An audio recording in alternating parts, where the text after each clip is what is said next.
Então, nós vamos continuar a falar sobre caridade, né? O samaritano e a verdadeira caridade. Todos nós conhecemos já de longa data a parábola do bom samaritano, né? Já sabemos todas as coisas que envolveram a atitude do samaritano para com aquela pessoa que foi assaltada, ferida, machucada. Para quem que Jesus contou essa parábola? Com quem que ele estava conversando? Com os doutores da lei. Então, aqueles que conheciam profundamente a lei mosaica e faziam questão de acompanhar essa lei e fazê-la valer. Né? Por que o samaritano teria praticado a verdadeira caridade? Porque ele não ficou apenas na compaixão ou nas palavras. Ele viu o sofrimento, deixou de lado preconceitos e diferenças, aproximou-se do necessitado e transformou o sentimento de piedade em uma ação concreta. A caridade foi espontânea e desinteressada. Ele não perguntou quem era o homem, qual a sua origem, sua religião, ou o que poderia receber em troca dessa ação que ele estava fazendo. Ele simplesmente reconheceu um ser humano necessitado e fez por ele tudo o que ele podia. Na visão da nossa doutrina, a caridade envolve benevolência para com todos, indulgência para as imperfeições alheias e perdão das ofensas. É uma disposição íntima de fazer o bem, compreender, acolher e auxiliar.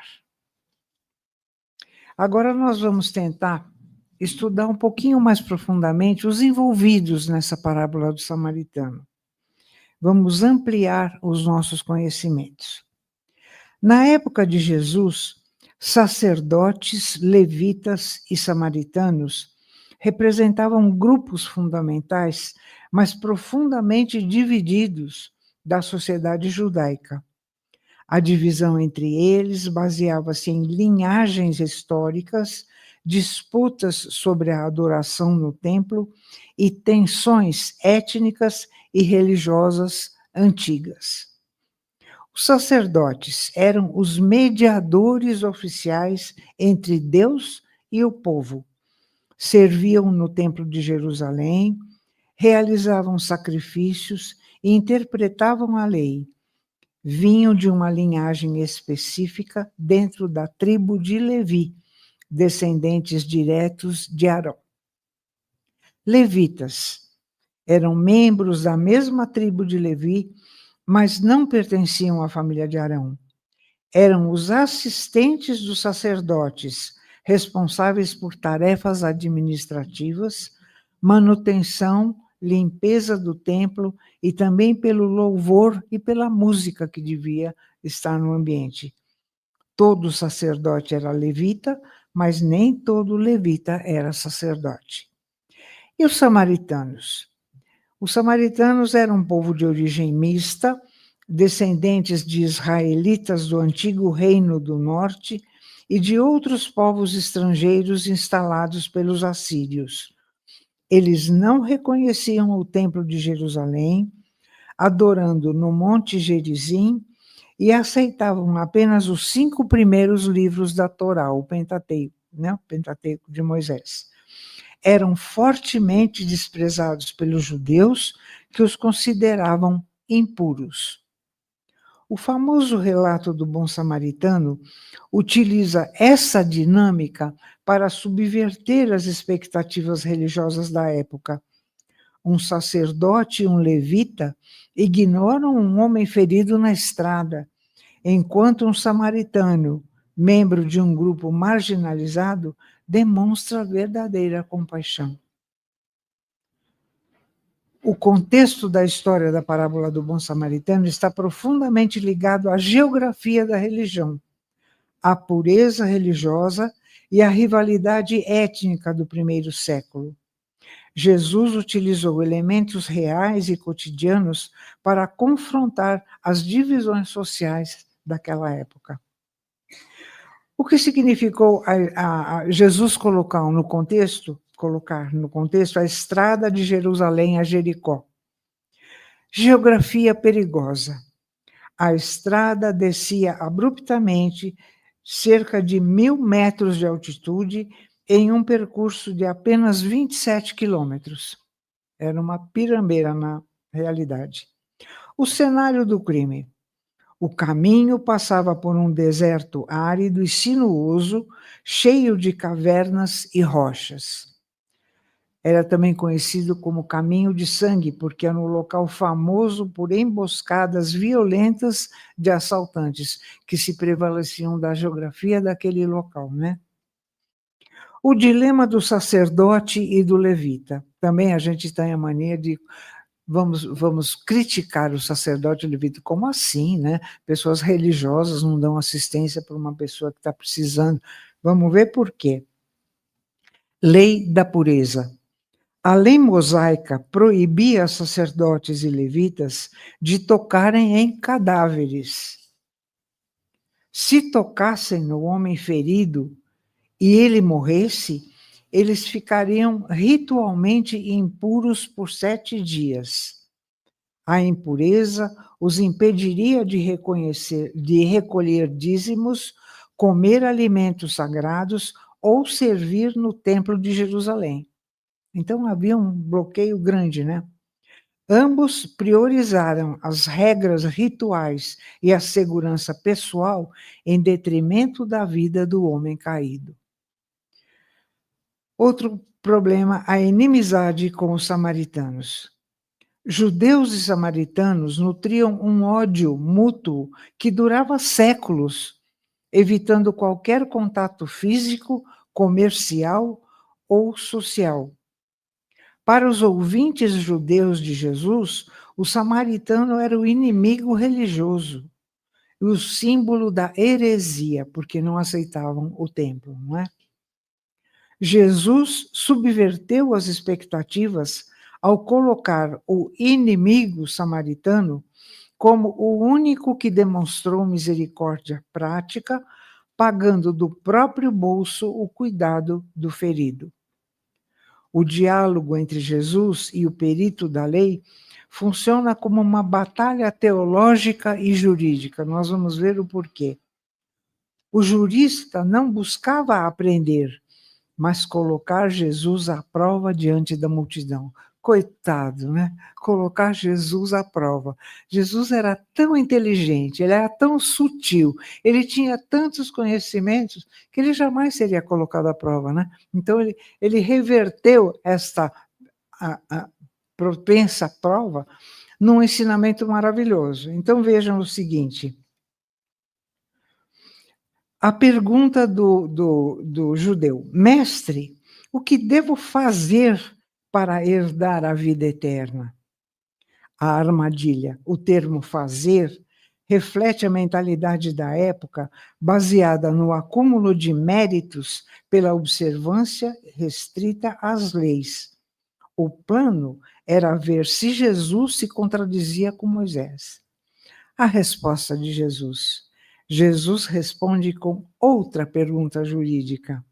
O que está escrito na lei? Como você a lê? Ele joga a responsabilidade de volta para o especialista.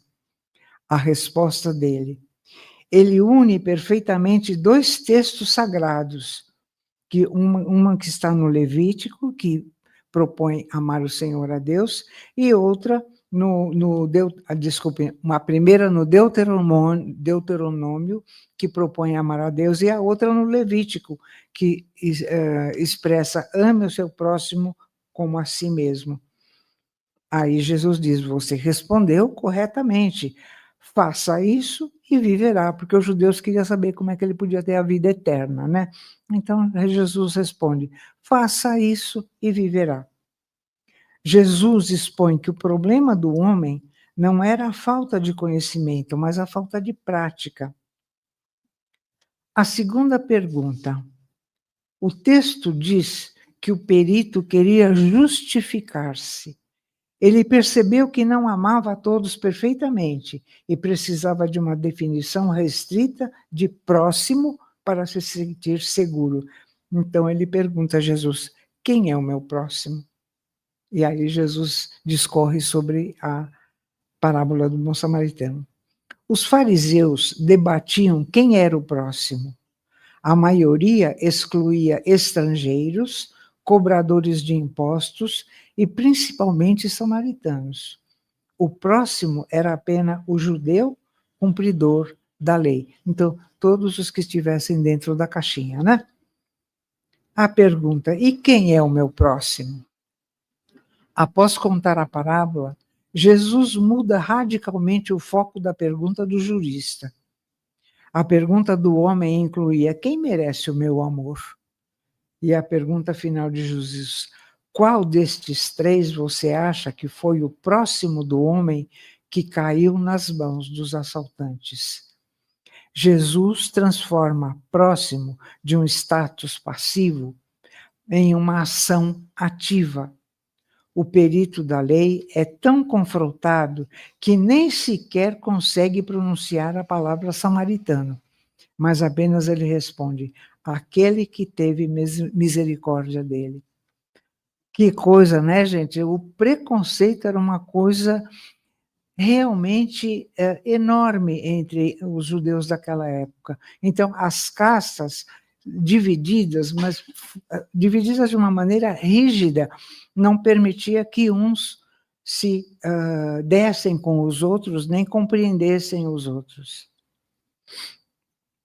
A ordem de Jesus: vá e faça o mesmo, causou um impacto devastador na mente do perito da lei e redefiniu completamente a ética religiosa da época.